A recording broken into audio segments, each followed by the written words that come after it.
Good morning, everybody. Welcome to Wednesday's edition of Morning Cup of Hockey presented by Bet365.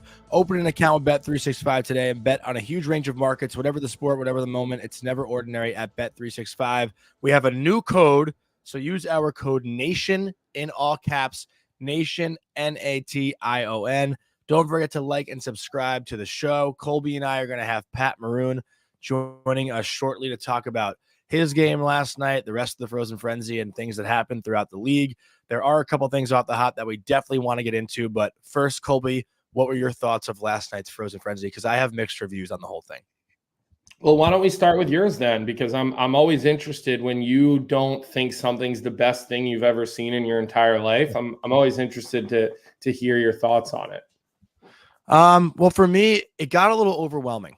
I thought it was great, the early games, how it bounced around. And then I feel like once those, East Coast games started to end and the West Coast games started to start, I had a hard time following along with 4 or 5 different games. And obviously the way that, Bucci and Weeksy had to do the whole thing, they had to basically do the color, do the play-by-play from the studio. And I thought we'd be getting more of the regional sports networks. Like, it was great when we had a moment in the third period in the Islanders Red Wings game where you heard Ken Daniels on the call and you really got a feel for that game. Because listen, I haven't been in that position before for Bucci and Weeks, but I know that it's tough for them to try to narrate a game as it's happening when they're catching up as well on the other games going on throughout the league. And I know Pat is here, so we can bring Pat in right now unless you want to have a quick thought. Bring him in. Let's talk to him and let's see what's going on in his world, and then we can always get back to the Frozen Frenzy. Good morning, buddy. How are you? Good morning, fellas. What's going on? Were you able to catch any of the late night action with the Frozen Frenzy? Did you see anything from it last night? I didn't watch it, but I was just listening to you guys. How was it? How was the turnout? I was just saying that I had mixed reviews on it. Like last year when they first did it, I thought it was really cool because it was new, it was exciting. You're seeing so much hockey happen at such a little amount of time. But last night, listen, if you're a casual NHL fan, it's probably amazing that you can flip around and watch as much hockey as you want. For someone that's trying to follow the league, it was a little bit more challenging. But that was my initial thought. It was just too much going on in too little amount of time. Colby haven't given his thoughts yet, but Colby, if you want to get into it as well, you're being summoned right now, Dad. I'm just on the go. I'm just on the. I'm on the phone. Look, so last year during Frozen Frenzy, I didn't necessarily follow Frozen Frenzy because I have a hard time doing split screens and stuff like that. Like when I watch, I really like to watch. Like I like to see how things are developing, having a more informed opinion rather than doing highlights. So I didn't watch it last year, so I really didn't know what to expect this year. And I do feel like I didn't have to wake up and look at summaries or anything like that because you really do get a chance to see every goal. And last night, it just so happened that there was a lot of live goals while they were cutting in on games. And then I appreciated, like, they had Jack Eichel on in the parking lot before his game. They had Kaner on after their game. Yeah.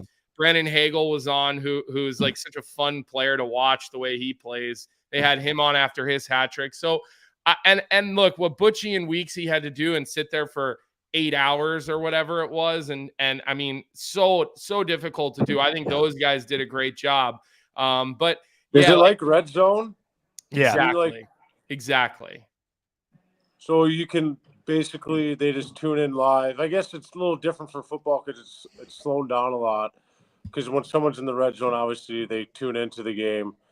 So when do they tune into the game? Like when someone scores right away, or like you tune into a game when something's going on, or someone has a power play, or like exactly. They'll go to a power play, Pat, or they'll bring you replays. They had a goal counter. So they did a little bit of everything. And there was some stories in there about things going on around the National Hockey League. They actually did quite a few look-ins on your guys' game. Obviously with Connor Bedard, the ESPN wants to show Connor Bedard as much as they possibly can. And they did do a couple of look-ins on your game, especially early in that first period. Well, it was eventful early in the game, and there was a couple of goals early. Let me go into that game with you a little bit, Pat, because I'm curious, like that offsides, which ended up, you guys challenge and the goal stands as a goal. I actually thought it was going to be offsides. Like I was like, oh, I think Meach got this one. The guys who do it in Chicago are really good, having been there. But is it difficult when you have a lot of like younger players and your team is a little bit fragile when those calls don't go your way? Does that make things a little more challenging? Yeah, I think so. I think too, though, we got to be ready to respond, though. No matter what happens in that situation, we got to be ready to respond. We got to go, if they count it, we're going in the penalty box. We got to kill off the penalty too, obviously. I mean, it was kind of tough luck. I thought it was offsides, but according to the linesman at that time, he brought the puck back and his left skate was above the blue line. So I guess we didn't see that. I guess it was touching there. So listen, if it's a missed call or not, we can't get frustrated there. We gotta, obviously go out and kill a penalty in that moment to not let them score. We gotta find ways to get momentum. They had momentum right out of the gate. They scored the first shift of the game. So we had to be ready. But I think the biggest thing on us was you can see it here. I didn't see it at the time. I thought it was a great call, but I guess his foot right here is hovering the blue, and then the puck doesn't cross the blue, I'm assuming. I saw a little white there. I don't know. See, there was white, Pat. I think what they were trying to say was there. that it was possession. They were saying that he didn't lose possession of the puck. The coolest part but of it looks like he loses possession here, though. He doesn't have it at all. He doesn't have it at all. But I don't know where he said his line. The last time he touched a puck, so that when you pull up the clip again, so when he doesn't have possession right here, watch his left foot. When he has it, it's not over, and then I don't know. Maybe that's when he got possession, and then that's when they called it. Yeah, that's when they said it was onside because I'm assuming he doesn't have possession in that moment. But when his left skate comes over and he has the puck, because I guess you can tag up right when the puck's in the zone, you can tag up and go. So I don't know if that's what they were looking at. But I mean, listen, even on the fourth goal, they missed a too many men call. I was going to say 6 men were on the ice. Yeah. And then they missed it again in the second period. So, I mean, listen, we can't have excuses. It's not us. We didn't play a good hockey game. I think we have a good hockey team. We just got to find ways. We got to find our identity early here. And, we got a big challenge coming up again this weekend, Nashville, Dallas back-to-back, and we go out west again. So, seemed like we played really well on the road. We were clicking. Everyone was kind of moving. Everyone was, playing their roles. So it seemed like we got to find our identity and make it difficult for teams to come in to play in Chicago. And I don't think we did that. Obviously we did that against San Jose, but the last 2 games, we didn't make it difficult on teams. Pat, I want to ask you about another player in the league that, to no surprise, threw a controversial hit last night. And it's pretty cool to have you on here to kind of break down this hit as Colby and I now dissect it, because this was our plan to start the show this morning. So last night, Jacob Trouba throws a hit on Justin Barron, a young player from Montreal, a young defenseman. And I kind of want to look this over with you. I don't know if you've seen this hit yet. Have you not?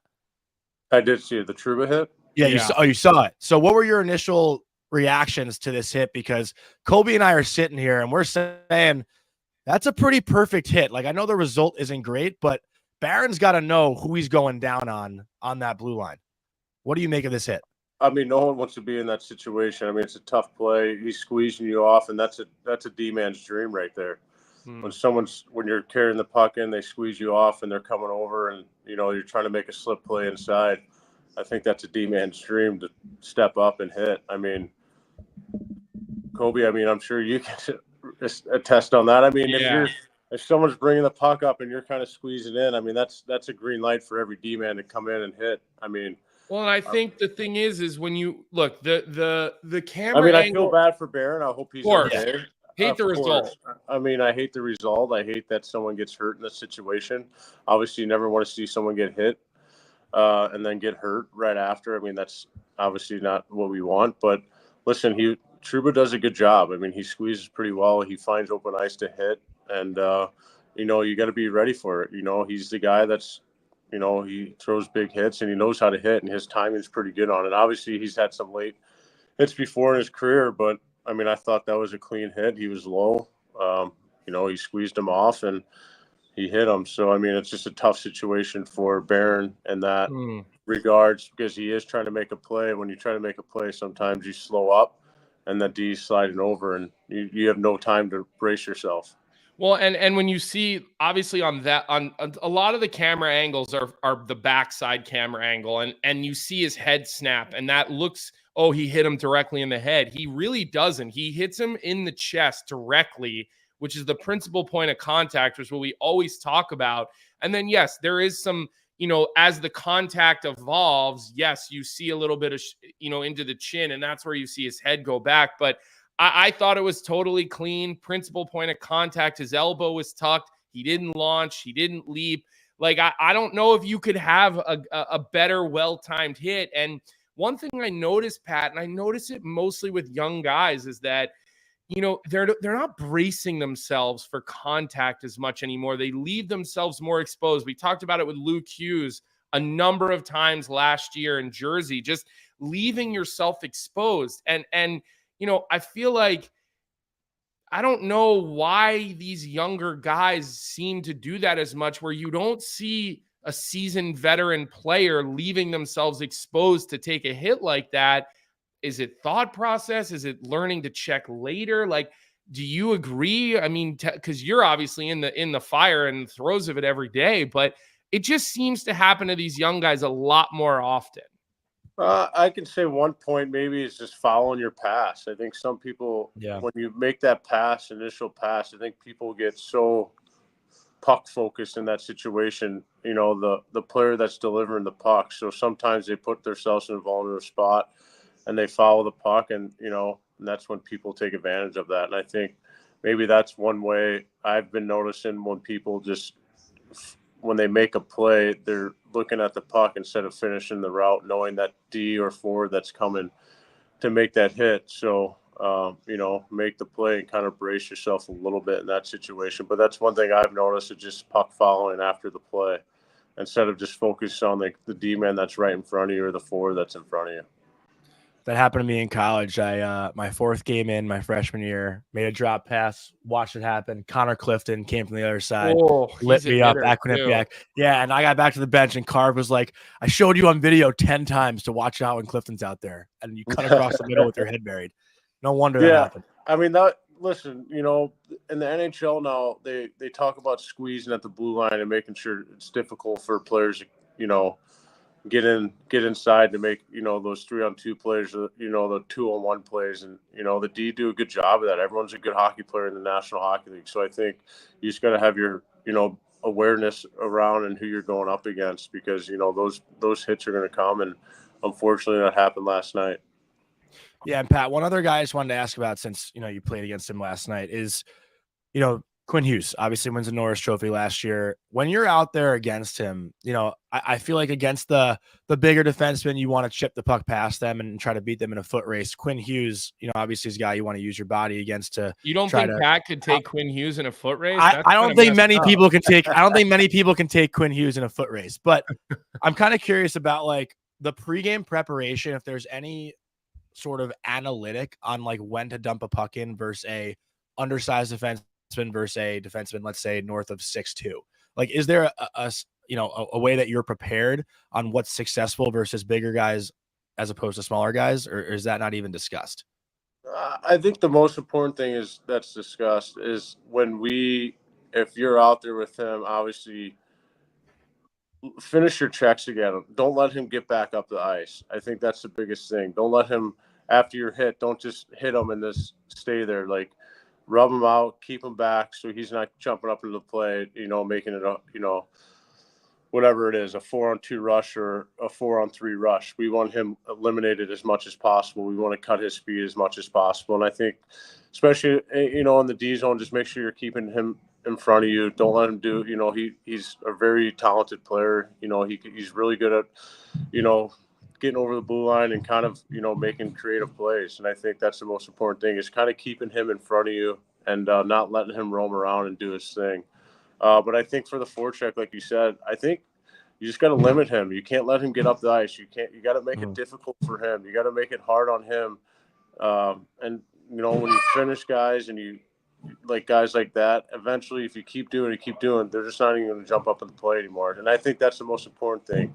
Like you said, though, he's fast enough where you got to put it in an area too in the chip where he can't get that puck and make an easy breakout. So you got to find ways to put it in the corner where it's going to be difficult for him to break it out. Pat, we got a question coming in from the chat from Jim the Swede. I don't know, Vic, if you could throw that on, but it says, Pat, now you played with the two Connors, both in their second year in the NHL. Do you see any differences or similarities? Because they're obviously two guys that are these, generational talents that have these big star power names. They were number one overall picks. They both had phenomenal rookie years. I mean, obviously these are two guys that are going to be compared for their entire careers. Yeah, I mean, I think with all these guys, their hockey IQ is just out the, it's just crazy how talented and how smart they are, with the puck and what they can do, how creative they are, how creative they can be on one-on-one situations or 1-on-2. They can turn something into, they can turn nothing, or I guess shit, into anything, right? So I feel like these guys, they do a really good job of creating offense for themselves, and you really see how talented these guys really are because, most players can't do that, and I think that's, the similarities I see is just how he can turn it on and how he can turn shit into anything, like one-on-one situations or a 1-on-2 or things that he can, find ways to create offense for himself. And I think that's the biggest thing for me. A lot of players can't do that, but listen, he's in his second year, they're going to get compared, but Connor Bedard just needs to be Connor Bedard. I don't think he needs to look into anything else. He just needs to be himself and, play the way he's capable of playing and keep doing what he's doing. I think that's the biggest thing. These kids are competitors and they want to be the best players in the world. They want to be the guy. They want to be the face of the NHL, If they're not saying that, they're full of shit. Yeah. But I think with him, you just got to why he's here is because, what he has done and his success over the years. So very talented player, can shoot the puck, very creative. His hockey IQ is off the charts. I think Connor just needs to be Connor. I don't think you can't judge and sit there and say who's who and who's better. I think if you just be you and just continue to be you, and I think your results will come. You can't compare these guys. Obviously, we can sit here and compare who's better or whatever, but I think with his situation, it's in the second year. Just keep playing the way you're playing and find ways to compete every single night and want it. And I think there's a reason why he's the first overall pick.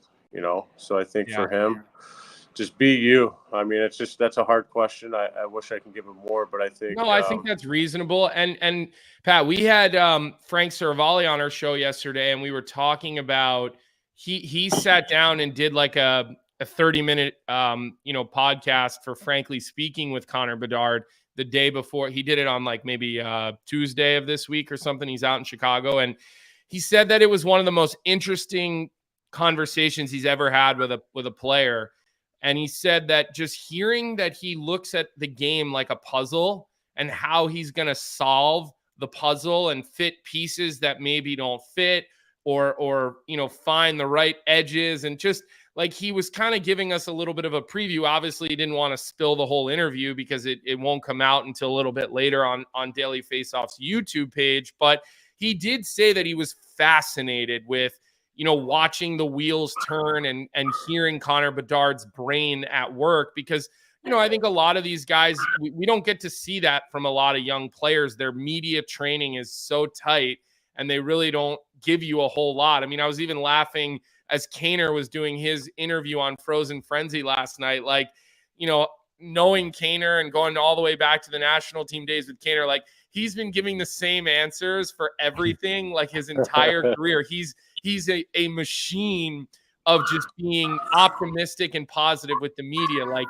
it's so, by a book. And hearing Bedard was kind of willing to open up a little bit and let people into his brain. Like I really look forward to hearing that episode of Frankly Speaking. Yeah, for sure. I think that's unique for those top players like that, what they think and what they see on the ice, what they need to do. They can see it, the next play, right? So I think for them, if they kind of mess up, they're like, wow, what do I need to do? And they just see it and they do it the next play or the next shift. And You know, and I like how the game's trending in that way. Like you have these players that are so hockey IQ'd and what they're capable of seeing and what they don't like and how they respond to that. And like you said, his edges or if he doesn't like that. So I think the game's trending in the right direction in that sense of like high profile players that understand and their IQ is just amazing. So he's going to be a hell of a player. He's going to be continued a hell of a player. He's going to be a big part of this piece that we have right now and hopefully get us going here. Pat, I have a two-parter for you, and the first part of this question actually comes from someone in the chat. It's a great question. From Is This Better? What do coaches say about defending your teammates and taking an extra 2-minute penalty for instigating? And on top of that, because you mentioned that you thought Trouba's hit last night was clean, are you still willing to go fight a guy knowing that your teammate gets hit in a clean way? Or are you a little bit more hesitant knowing that it was a clean hit? Yeah, I mean, I'm challenging. I mean, listen, those are penalties you kill off, right? Those are the penalties the team will go to war for you and, you know, kill that penalty off. I think, listen, if my teammate gets hit like that and he's hurt, you know, I'm going to go try and fight him, right? I think that's, you know, that just builds team chemistry, builds, you know, camaraderie in the room. You know, it shows respect to your teammates. I think that's a huge part of the game that sometimes it gets lost. So I think, yeah, I mean, we're willing to kill those penalties off. If one of your teammates gets hit like that or is hurt in that situation, which you never want to see someone get hurt. But, yeah, I mean, I don't know what happened last night. I just saw the hit. I don't know if anyone went after him. But, listen, you don't have to go jump the guy. There was a fight. Yeah. There was. Yeah, there was. Fight ensued. So I don't think you have to go jump the guy and but if in that situation, if you're out there, yeah, obviously, but you know, you got to show willingness to your team or whoever's out there that, you know, you care for that player. I just think, meant like Jonny, in fairness, yeah. I think a lot of times you don't see it. You only see the result, or you might catch it out of the corner of your eye, or, you know, you're saying beat on the ice. If you're on the ice. Like I'm saying when you're on the ice, you know, and I've learned even from A, playing, and B, being between the benches for a lot of NHL games, it is so fast out there that like there's so many things happening that sometimes you catch out of the corner of your eye. And then I have the luxury of having a TV monitor between the benches that I can say, hey, show me that. And I'll go, whoa, I thought something completely different happened here. Well, the deeper topic, Pat, that has been talked about is guys having to fight after throwing a clean hit. Like, it seems like no matter when there's a big hit thrown, no matter how clean it is, someone has to answer for it in today's NHL. And I think that's kind of the topic that we were kind of getting at. Like Colby said, I think some players don't see it, so they just go off their initial reaction on that situation. Like, if I didn't see it, I'm going in there and trying to fight. Like, listen, if it was clean or not, like, the game's fast. You may not be paying attention. That's time. But yeah, I agree with you on that. Like, if it's a clean hit, don't even bother. I mean, that's why hitting is part of the game. So we can't fight every time someone gets buried, right? I mean, that's part of the game. So, I mean, listen, and the hitters doesn't need a fight either. So I'm assuming that happens more than you guys think too, right? So, like, that was a big hit. Listen, the player was down. Yeah, if the player gets up, clean hit, whatever. But if the player stays down, he's kind of hurt.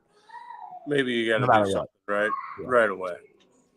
All right, Pat, I'm going to ask you one more question. And you know, I'm not looking to go, like, I'm not trying to get super deep here, but we have had people kind of asking, like, what you like in a leader and what you've seen. And, like, people know you so well as this guy who's now won a bunch of Stanley Cups, and you've been this like key piece for so many teams because your role has become so defined and you do so many different things. But you're in a new situation here. You're with a rebuilding team, a team that is struggling. When you first came into the league and you first turned pro and you were in Philadelphia, and that's when you and I sort of started to get to know each other a little bit from those summer skates that we did and those, you know, Chipotle lunches. But like, can you draw from the early struggles? Like, I don't know if people, maybe they do, maybe they don't, but like you had to work your ass off and overcome things to become the guy that is now one of the top 10 most respected players in the National Hockey League by players and fans alike. Like, nobody handed you anything on a silver platter. You had a massive uphill climb in those early days, if I remember correctly. And you know, I hope it's okay that I'm bringing these things up, but can you use that to kind of help this team right now that is struggling a little bit to find their footing, where the expectations are a little bit higher this year? Like, the expectations are not that Chicago Blackhawks are a lottery pick team this year. The expectations are we brought in some good players now and some leaders, and we need to take the next step. Yeah, for sure. I think a lot of people, I mean, some people don't know my story, some people do. But I mean, I hit a bump in the road in Philly, got sent home. It was an eye opener for myself in my career. Thought it was over. So you got to, look at those situations. I had a son at home that was living in St. Louis. So yeah, I mean, those were situations that no one wants to go through. No player wants to go through in that time. You feel like a loser. You feel like kind of a guy that just was doing all the wrong things, and your head starts spinning a little bit, and you start thinking, and and it was a time for me where it was time to give up, I think. And I just talked to my father a little bit, and he's like, it's not time to give up. And I think the biggest thing for me that helped me was getting traded to Anaheim, going into a locker room in the American League with Mark Bell, Josh Green, DePenta, like all these veterans that played a lot of NHL games, that been around, Nate Gennon, these guys have played in the NHL, and they've helped me. And, it was kind of like a clean slate for me to be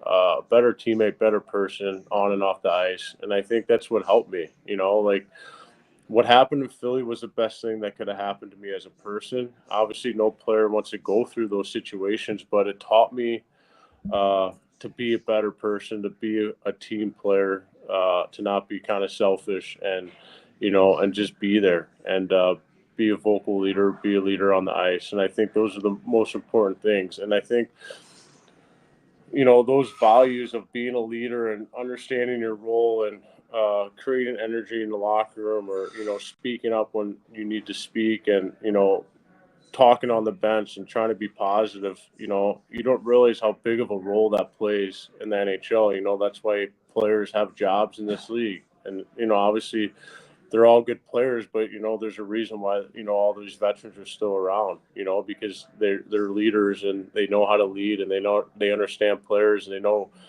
how to talk, and they can talk to young guys, and, make young guys feel comfortable. And I think that's the most important thing. So, going through that process, and then getting called up to Anaheim, and looking around the room when you have Teemu Selanne, Saki Koivu, Getzlaf, Perry, Brian Allen, Francois Boschman, Sheldon Surrey, guys that have been in the league for a very long time and understand what it takes, and guys that won. And I won into a locker room that won before, right? There's guys in that room that won and know what it takes, and learning from them, and learning how they communicate with young guys, learning how they communicate, just to their teammates and the team itself, taught me so much. And those are the biggest things for me. I think communication is huge, talking when you need to talk, holding guys accountable, making sure guys are not just, going out there and putting their skates on, making sure guys after, a loss, if someone gets their tickles, is happy as a clam. But we need guys to be pissed off and mad, and, holding each other accountable. And I think that's what I've learned so much over the years, especially in Anaheim. So it was a blessing at the time. It worked out.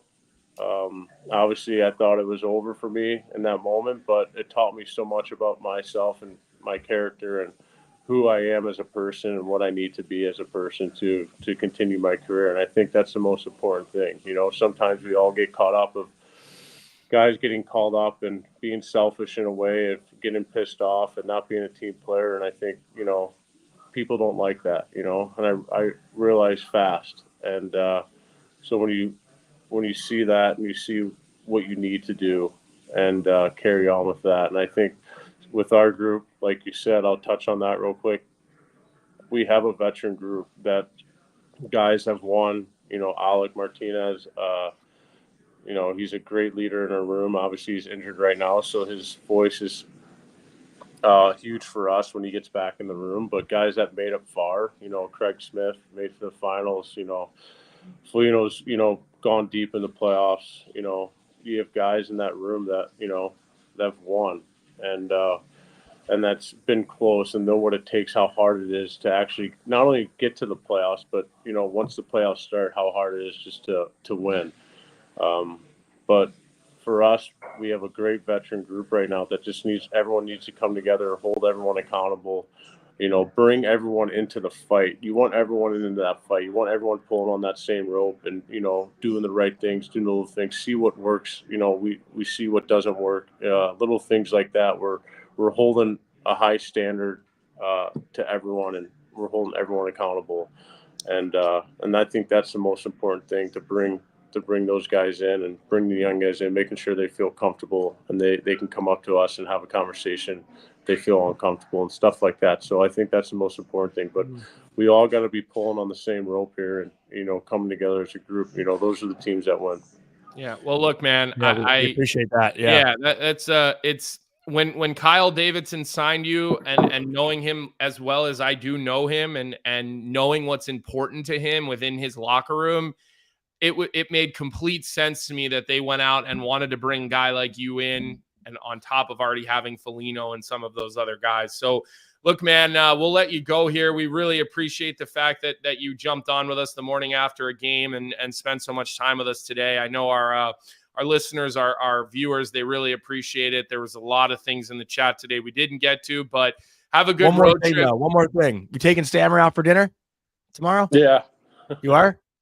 Yeah, it's my daughter's birthday, so I'm gonna have to pop over here and say happy birthday, and then we'll go out to dinner. All right, That's good. nice. Well, look, nice. You enjoy dinner, get a couple of wins at home. It's fun to win in that building. Those fans are pretty awesome, and we'll catch up with you again next week, Pat. Thanks, man. Thanks for your time. I don't understand. You guys never have coffee, and it's a morning cup of hockey.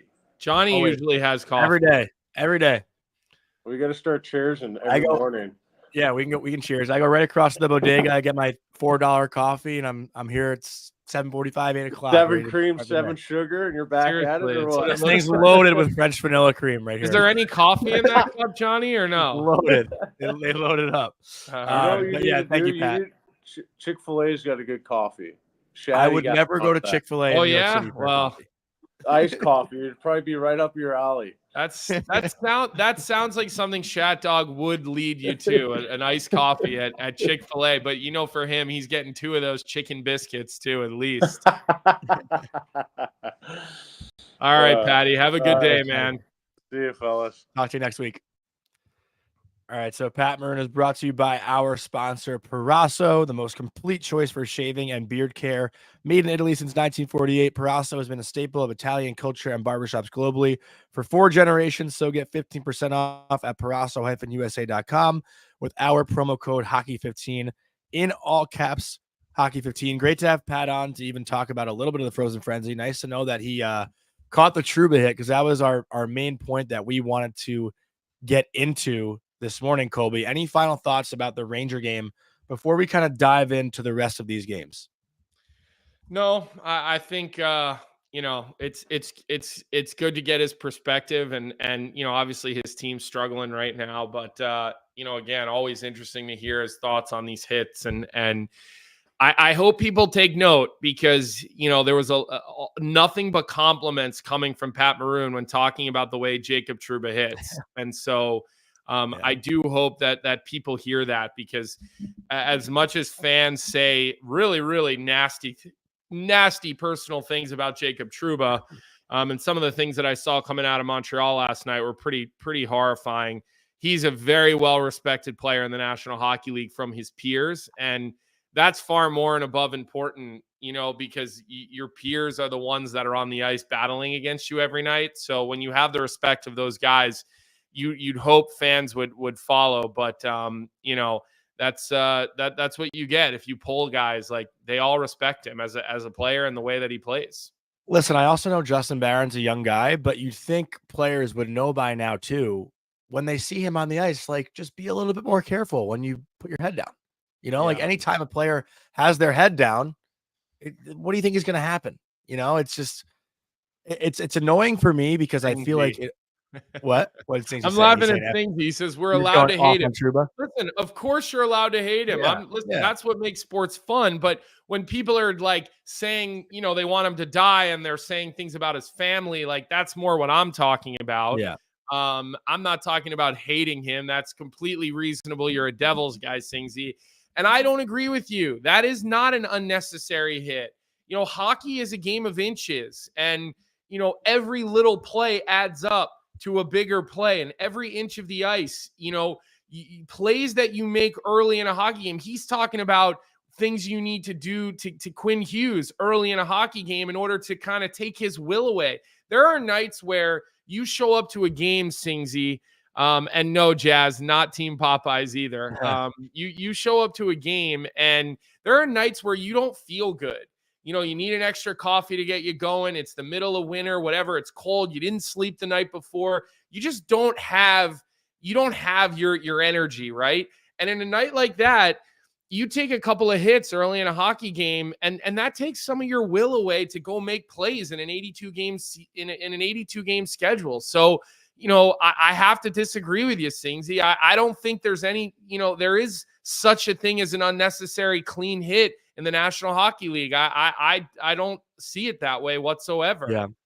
I'm also laughing too at I think Jay Miller's comment in the chat. Every team wants a Trouba because the Ranger fans spent the whole summer trying to get rid of him.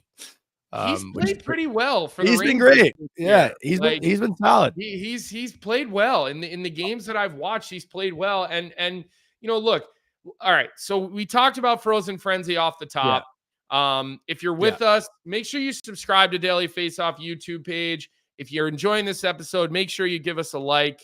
That stuff is important. But we started with Frozen Frenzy. Like I said, I only watched Frozen Frenzy last night, except for the Flyers game. I watched the first little bit of that because it was the only thing on. But I did just only watch Frozen Frenzy. So you do miss a lot of the details. And I know I saw New York Marine had a comment way up the chat. So it was way earlier in the show.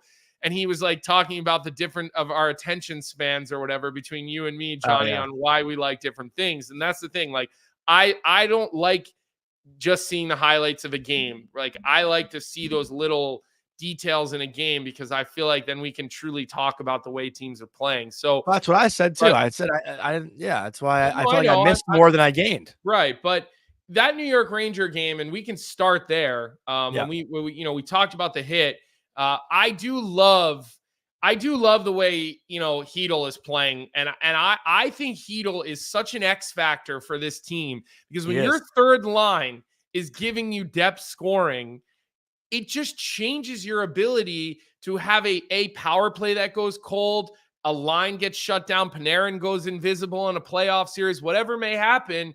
You've got a third line that contributes. Like that, to me, when you get those third and fourth lines dialed, like we've seen the Stanley Cup teams have, I think that's the difference when the weather gets nice in April, May, June, July, or in June for the Stanley Cup. That was the difference last year. I said it. I don't know if it was on our show or on Blue Crew, but I said, the Rangers last year, I think they got 2 goals, maybe 3 goals in the entire playoffs from their third line. And the last 3 games of the Florida series are all a 1-goal game. That's the difference. The third line can chip in for at least 1. And, Hedl has 2 goals and an assist last night. Cooley has 2 assists last night. This is the prettiest goal of the night last night. Rowdy Smith, a great backdoor pass, but Hedl makes it all happen on the zone entry. And that's something that Filipino is so good at too. The way he gets from zone to zone cleanly up the middle, always makes that kick out pass to the wall and then finds a seam in the middle. I mean, he's done that countless amount of times, but also the Rangers third line, I believe, has scored 8 goals this year and has not let up 1 at 5-on-5. They have not let up 1 single goal at 5-on-5 this year. What are you laughing at? I'm laughing because a week ago you were giving Sam Montembeault the Vezina Award. Well, I was also giving the Rangers third line shit because the Rangers third line had the best expected goals, but they couldn't score. Do you still give Sam Montembeault the Vezina Trophy? He had Are a- you he still had a rough looking at him go, to huh? carry the Montreal Canadiens this year? I don't think I ever said it like that. I said he was off to a really good Oh, start. you mean I'm putting words in your mouth? I don't do that. Yeah. Come on. Yeah. All right. So look, no point for Lafreniere on point night. How about that? listen, you know what? I hope he doesn't now go on a 5-game stretch without points like he did last year. He'd have 5 games with points, 5 games without. If he's going to be a 100-point player, Johnny, can't have a lot of those nights. You cannot have a lot of those nights. All right, let's start bouncing our way through some of these games. Philly, Washington. Washington's a good hockey team this year. Yeah. Like, I feel like of all the predictions that we disagreed about in our previews, I think Washington's the one I feel the best about. I think Washington's decor is high quality and they're getting saves. And then they still have Ovi and they still have guys who can play. You know, Dylan Strome has really found a home. Friend of the show, by the way. We love Stromer. He was great when he came on with us this summer. If you didn't see that episode, go back and find it because he's such a great guest to have the way he goes into things. But, you know, Carlson looks rejuvenated. Chikrin is finding his way. He had a snipe last night, Chikrin, but he's finding his way on the back end there. And I like that team. Like, you have Trevor Van Riemsdyk playing on your third pair. Something is good for you as far as your decor goes, because I think Trevor Van Riemsdyk's a pretty underrated defenseman. And I will say about the Capitals, they've now won 4 straight games against, you know, listen, the Flyers have not gotten off to a Flyers hot start. are not a good hockey team, and they cannot they're score a disaster. goals. I mean, they're But not a good team. The previous 3 wins were against Vegas, Dallas, and the Devils. Exactly. All quality wins. But what's most impressive about that, or what you can say also is a negative, they've now gone the last 3 games without scoring on the power play, and they have 13 goals in those 3 games. Yeah. You know, they scored a couple shorthanded goals last night. Mangiapane, look, Mangiapane might get back. Like, he might be back to that 30-goal guy we saw in Calgary a couple of years ago. They don't have Roy, you know, on the back end. My point is, okay, go ahead. Once they figure out their power play, think about how dangerous they'll be if they're scoring all these goals without having power play. And they will figure out their power play. I mean, look, you lose Oshie, who's a bumper guy, was probably, I'll argue that he was as good at the bumper as anybody else in the National Hockey League. You have no Backstrom. Like, you lost some pretty important guys to your power play, but Dylan Strome's a playmaker, and, you know, we know Ovi can shoot it, and that isn't going to change. So I just like the fact that if this team gets saves, I love their backhand. I don't like it. I really like their backhand. I like the mix. I like the skating. I like the way they move the puck. I like the way they join. I think the Caps are more dangerous than people ever thought, other than Jeremiah. And me. Or I wasn't threatened at all. I can honestly say I gave the Caps a little more love than you did thought. I said I thought they'd find their way into the playoffs this year, and right now I'm going to continue to stand by that. Let's go to Minnesota, Florida. What did you make? Like, I know you were in frozen frenzy mode, so we only got bits and pieces, but Marco Rossi is seemingly going like this. You know, I'm not. I'll just phrase this. I'm not putting Rossi and Lafreniere by any means in the same category of talent. The way that they're playing. I'm just saying Rossi was a first-round pick who got some NHL games. He struggled. He had to go to the American League. He makes the team. He struggles. Back to the American League. They're like, here's what you need to do to be successful. Last year, he finally becomes an NHLer. This year, he looks like a very impactful guy for Minnesota who's adding some scoring to that team, and he seems to be all over the puck. I mean, I still think the guy is Kirill Kaprizov. He is. Oh, of course it is. Yeah. I'm not. You know, I'm not saying that you were saying that Rossi is the guy there. No, that's not at all what I was implying. But, you know, watching Minnesota play Kirill Kaprizov, we talked about it last week about how he doesn't have that much support around him. But, you know, the guys like Boldy's been off to a hot start as well. Zuccarello is aging like fine wine. You know, Zuccarello is a guy that I think someone would. If Minnesota's not in a playoff position, which I find pretty hilarious that they're 3-0-2 to start the year, and they're still in 4th in their division right now. You know, do you think Zuccarello, like, I just think he's very efficient the way he plays. He is. He's always in the right spots. His body positioning in the D zone. He's always on the defensive side of the puck, so he doesn't get beat. Right? He's not the fastest guy anymore. No, high IQ guy. All IQ. So he puts himself in situations to not have issues. And there are players around there. Look, one of the best defensemen in the NHL is Adam Fox. He's not the fastest guy, but he's got it all going up here. So he puts himself in situations where he's never getting exposed because of, maybe not having lightning quick, skating or foot speed. So I'm with you on Zuccarello. He is an ageless wonder and has just not had any real drop off in the way that he looks. No. Am I ready to say I was wrong about Minnesota? I don't know. I'm not convinced they'll be the best team throughout the entire season, but what stands out most is I believe they have the best goals against in the NHL right now, I think. Yeah. Or second best, excuse me. Second best. Got a 140 and a 952. Which as a team, they're at a 1.83. Winnipeg's at a 1.67. So they're the second best goals against in the NHL right now. And they took away Bobrovsky's first opportunity to win his 400th game. Paul Maurice gets a contract extension. We don't know the details, but that's obviously well-deserved. He should be, making $5-6 million a year. No overreaction, Thingsy. I just saw that comment. Pay the man his money. All right, let's go to New Jersey and Tampa Bay while we still have Singsy here in the chat. Because, Johnny, I think you probably want to start off here by talking about your good old friends down 95 South from New York City. I'm putting them on fraud watch. I mean, listen, the Devils, we've been saying it now every show. They haven't had a convincing win against a good team. Last night, they have a chance. They look good. They're off to a good start against Tampa. And what happens? They let in 5 straight goals, a natural hat trick to Brandon Hagel. I mean, they just completely fell apart. And I don't know what's going on with the Devils. Like, they fixed their goaltending. They got strong on the blue line. Yes, Pesce and Luke Hughes are still out. I know they're not fully healthy, but, this is a team that you think would take a next step in a big year, and their second period is a total disaster. And Vic is now joking around that they're poorly coached by Sheldon Keefe, obviously in his first year, but I don't know what it is about this Devils team. I obviously had much higher expectations. I think everyone else did.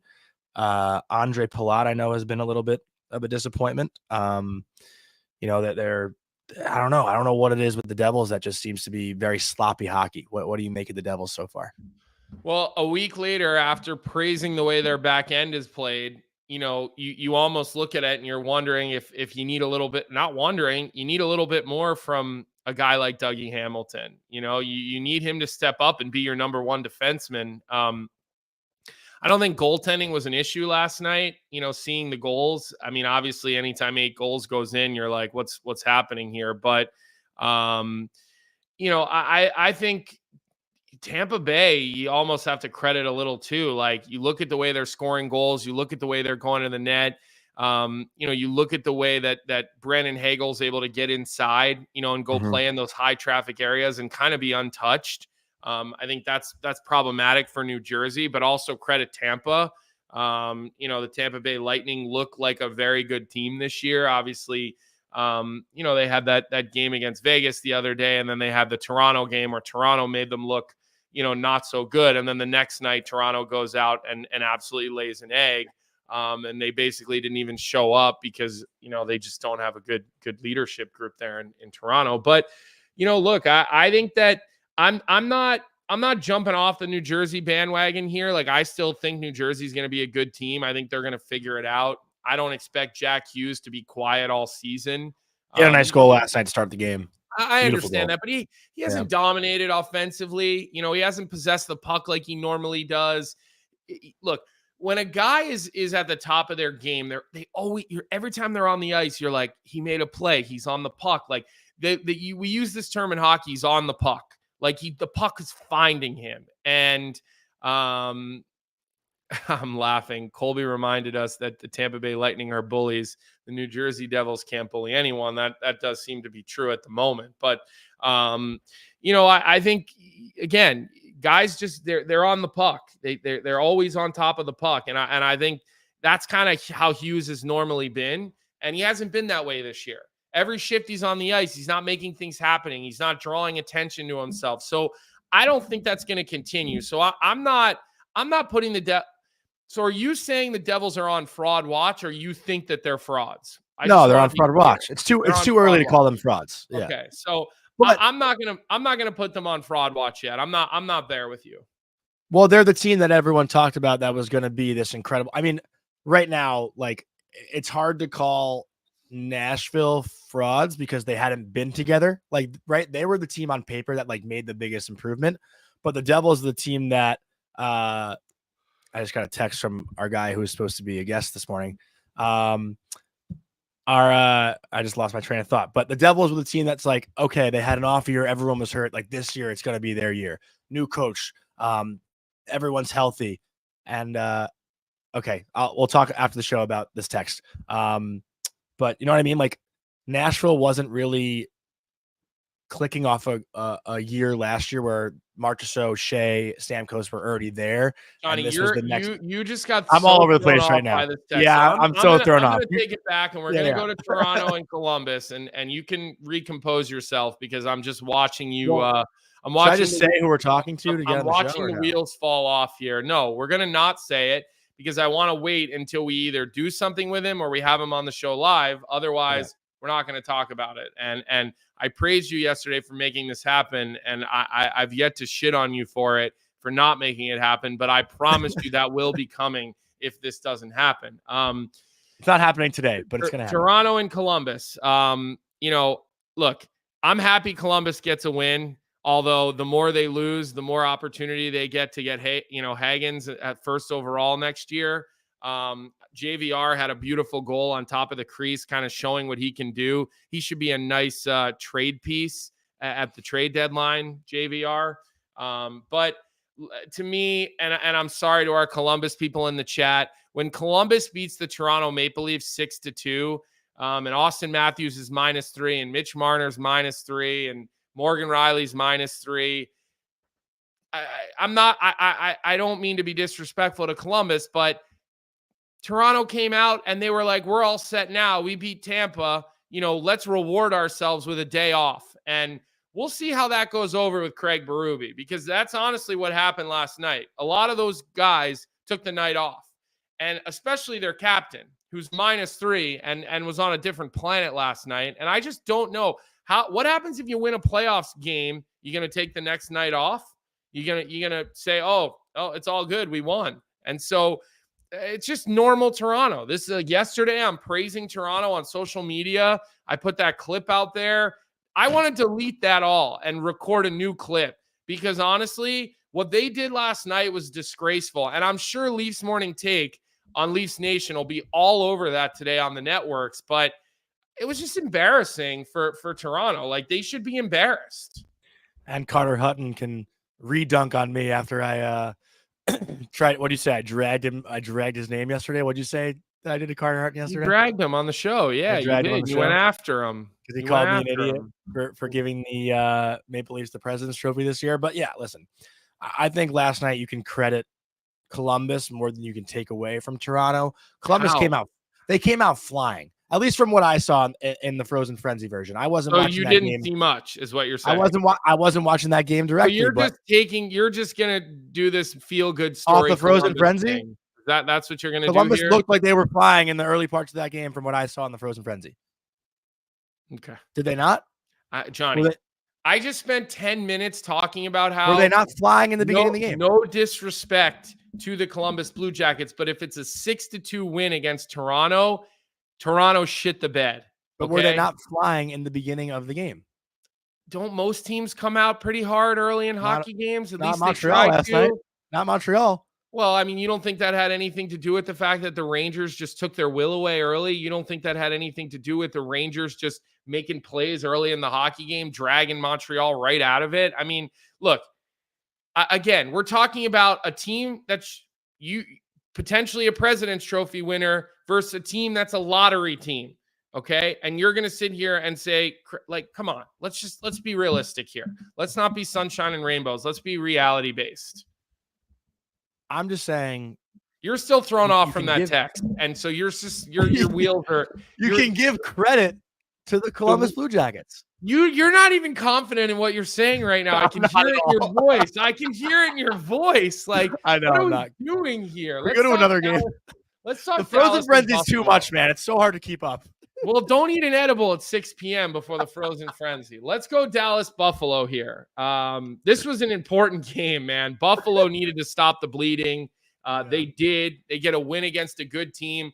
I'm not going to sit here and diagnose this hockey game because I watched Frozen Frenzy. So I'm not going to sit here and try to diagnose the hockey game. But Krebs, McLeod, Tage. Tage and Owen Power connected for a gorgeous goal in that game. And I know Vic has that teed up, but Tage made a sick play on the zone entry, does a little spin around a pass to Power, and then Power feeds him right back for a one-timer, and Ottinger could not react quickly enough to this play. I mean, that's the Buffalo Sabres team that we thought we'd be seeing, right? A lot of high-end skill. Tage Thompson can rip the puck. Owen Power needs to be more offensive. Like, those are the Sabres that everyone is so high on to make a push for the playoffs, and they have not been existent at all in the early parts of this year. And for them to go out last night on home ice and win against a really good Dallas team that, probably overlooked Buffalo a little bit by their record. It's human nature to do that. That's a huge win for Buffalo to get going. 2 in a row. 2 in a row in Buffalo. Are you ready to bet any organs or no? No organs? No, I'm not. And I still, And let me just hold on. Let me just hit Tommy T in the chat. Speak to the fact that it was a back-to-back and travel after a hard-fought game. What about Tampa? They played in a hard, they had the same, they had the same situation, no? Or were they and they go out and get a win. So look, I'm looking for Toronto to be a cup contender this year, and I'm looking for them to grow up and mature. And I'm not going to go and make any excuses for Toronto. You played against Columbus on the second half of a back-to-back, and showed the hockey game. I don't care anything about the circumstances. If they lose a hard-fought game, if they even showed up for the game, okay. But I'm sorry. They didn't even show up for that hockey game. So, I just wanted to go back there as we start to buzz through. Let's hit Detroit and the Islanders. And I don't see our Islanders pal in the chat today. I do not see her. None of them. None of the Islander people are in the chat. Because look, the Islanders can't score. They got problems. Shut out in 3 of 6 games. And if I heard correctly, is Duclair out for a few months? From what it sounded like on the broadcast last night, let me double check that. I think they said that Duclair was out for a few months. The Detroit Red Wings had 10 shots on goal. 10. Pretty goal, by the way. I mean, that was a pretty goal. Kane gets on the board there. And then we mentioned him. He came on Frozen Frenzy after and did his, Patrick Kane, we're right there. We got to give 110%. He is as robotic as anybody when he gets in the media. It's pretty funny. Although he did smile and talk about a little chicken parm with Butchie and those guys there at the end. But there's not much to say about this game other than losing Duclair as a killer. The Islanders are boring. Detroit, they got problems. Why did Detroit not re-sign Shane Gostisbehere? I have no idea. $3.2 million got it done in Carolina. That guy is a point producer. That guy is dynamic offensively. I think that was a huge miss by Steve Yzerman not finding a way to get Shane Gostisbehere there back in Detroit, because not a lot of guys can do what he can do. There just isn't.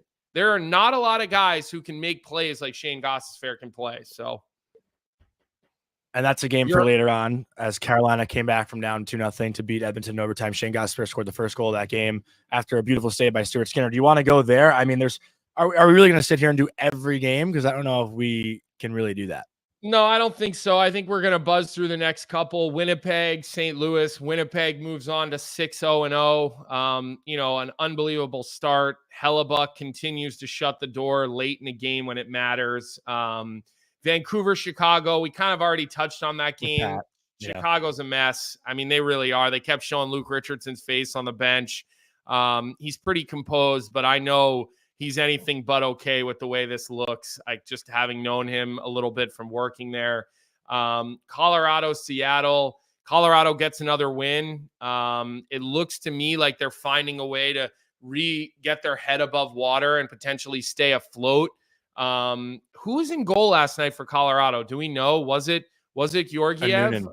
I think it was Noonan. So they get a little bit of help from their backup goaltender, or at least one of their backup goaltenders. They just really miss Devon Taves. Like, he's so important. I mean, McCarr's like leading the league in points, but they need Devon Taves back. Again, such an important player. For that decor and that back end. Boston, Nashville, Johnny. I think we should talk about this game for at least 30 seconds. The Boston Bruins look slow. I was just going to add one thing. Raise your hand if you want to speak. Yeah. Well, because you were kind of in a role there. I didn't want to interrupt you, but with Cale Makar last night, he is one of the 3 defensemen to ever have 12 assists over a team's first 7 games of a season. He joins Paul Coffey, who did it twice in back-to-back years for Pittsburgh, and then Bobby Orr. I know it doesn't seem like maybe it's something that's so rare, 12 assists in 7 games for a defenseman, but it's pretty insane that Cale Makar just continues to join this elite company. I mean, at such a young age, he is becoming one of the best of all time already. I just didn't want to glance over that because I was like, well, the other thing too that I messed up on is that Taves is back.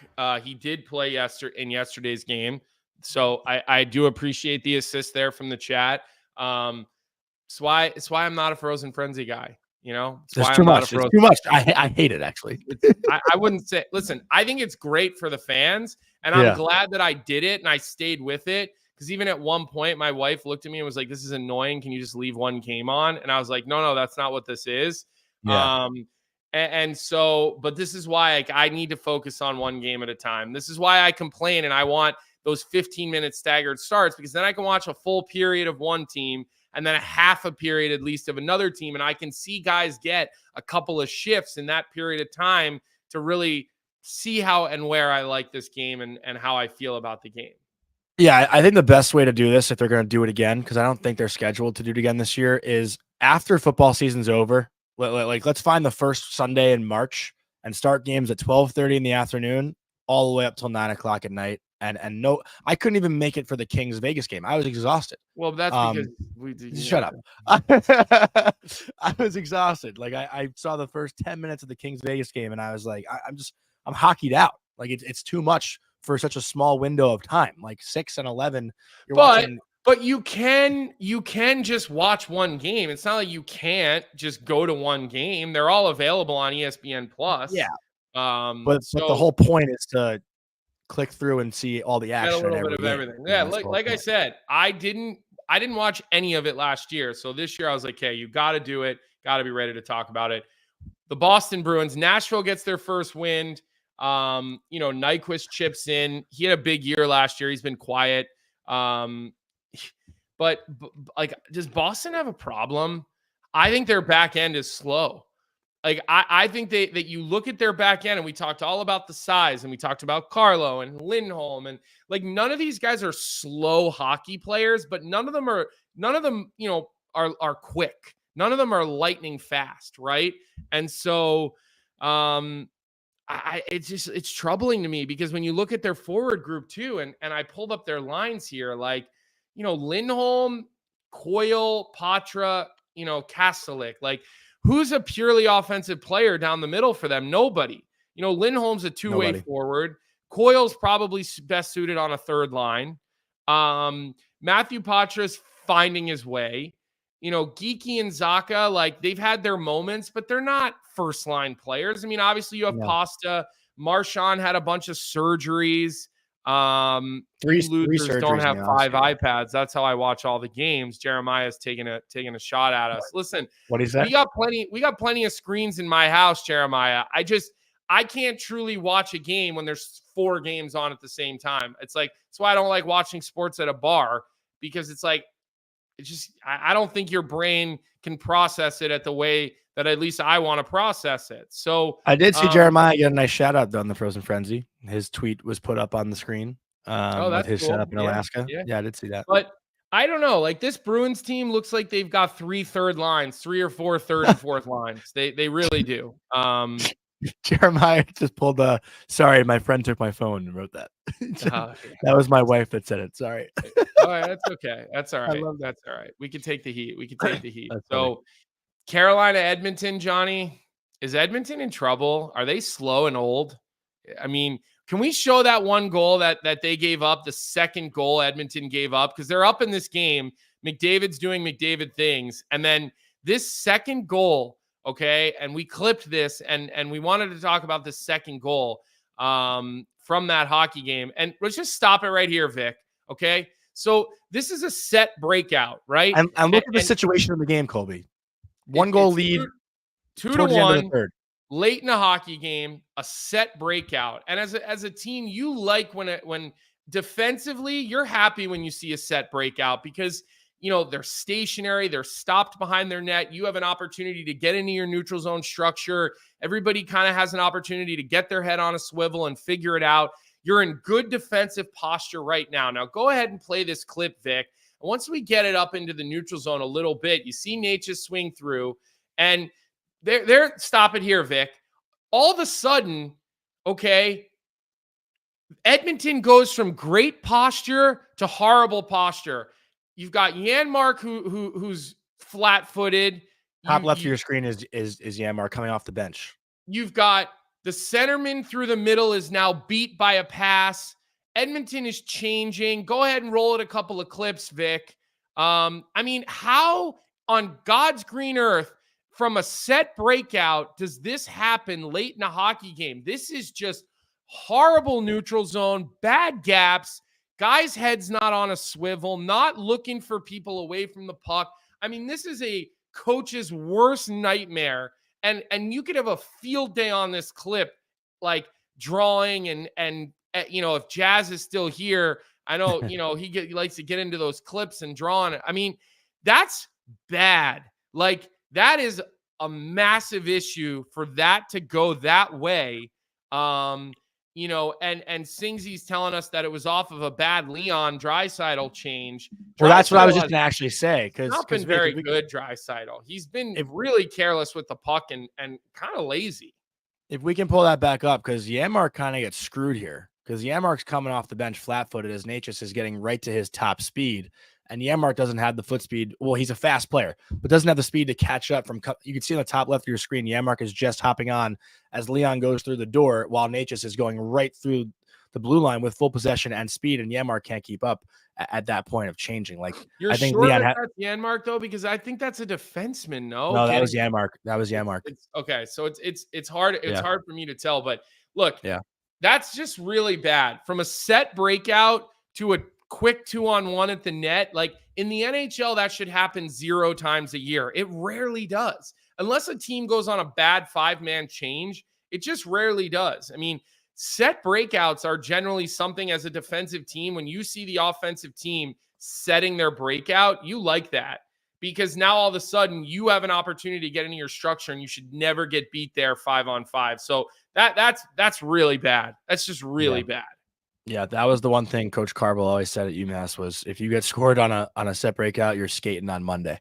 That's for sure. And I mean, Carvey spent a lot of time in the National Hockey League. So, and I do see the comments. Not many can keep up with Natchez, all that stuff. I get it.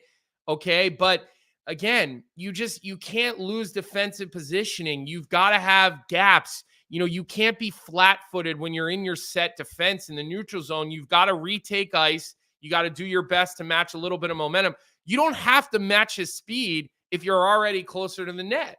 So that was horrible. It was really bad. I mean, really, really bad. I think Edmonton's got bigger problems than people are willing to talk about.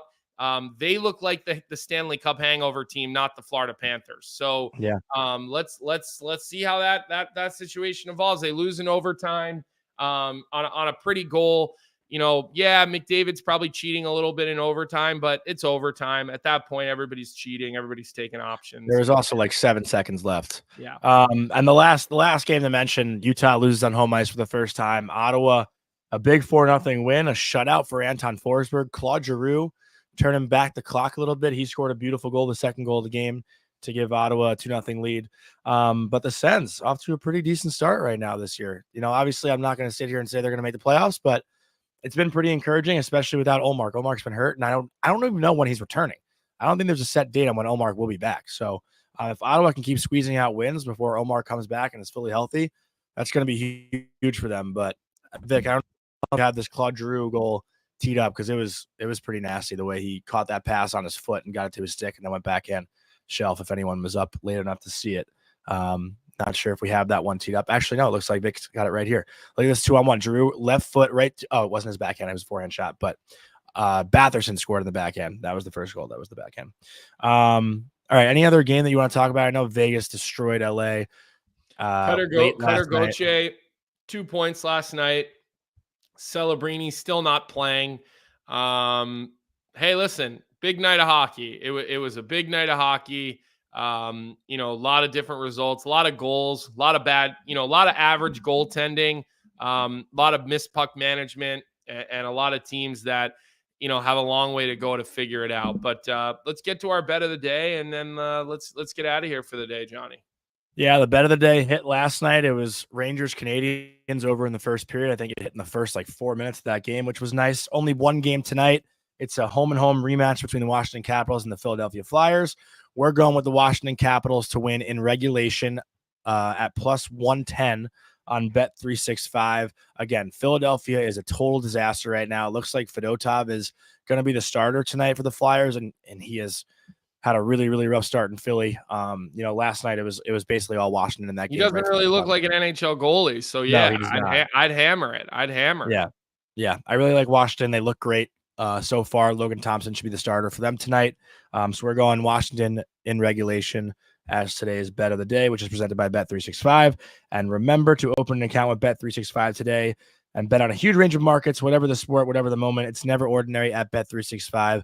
And remember to use our new code NATION, NATION, in all caps, NATION.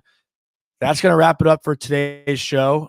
We will update you guys on the guests that we are working on. It looks like it will be next week now, just based on the text that I received this morning. And Colby's going to give me a lot of shit once we get off the air, which I look forward to in the next 3 or 4 minutes. Thank you, everyone, for bearing with us this morning. It was a lot of hockey to get into, and I'm personally happy that we don't have to watch 16 games again in one night that we'll have to review for a show. Unless they want to do it on a football or on a Sunday with no football in March, I'd be more than happy to watch that. But any final thoughts, Colby, before we wrap it up? Yeah, don't forget to like and subscribe. You'll have Daily Face Off Live coming up at noon. Keep an eye on Frankly Speaking. Glenn Heffron episode dropped. More news actually about that whole situation dropped on Twitter yesterday. So you can follow that. And then keep an eye for the Connor Bedard, Frankly Speaking. That'll probably come out, I would assume, later this week or early next. But we will keep you updated on that. Tomorrow will be our last show of the week. Hopefully the National Hockey League gives us something to talk about tomorrow. Other than that, like we said, give us a like on the episode. Subscribe to the YouTube channel. We'll be right back here tomorrow morning, 9 a.m., and we will see you then. What's up, hockey fans? If you enjoyed that video, then you need to be hitting the subscribe button right here at Daily Faceoff. Exclusive interviews and analysis from our hockey insider Frank Saravalli, fantasy updates from Brock Sagan, and a daily live show at noon Eastern, Monday through Friday. You don't want to miss any of the fantastic content, so hit that subscribe button.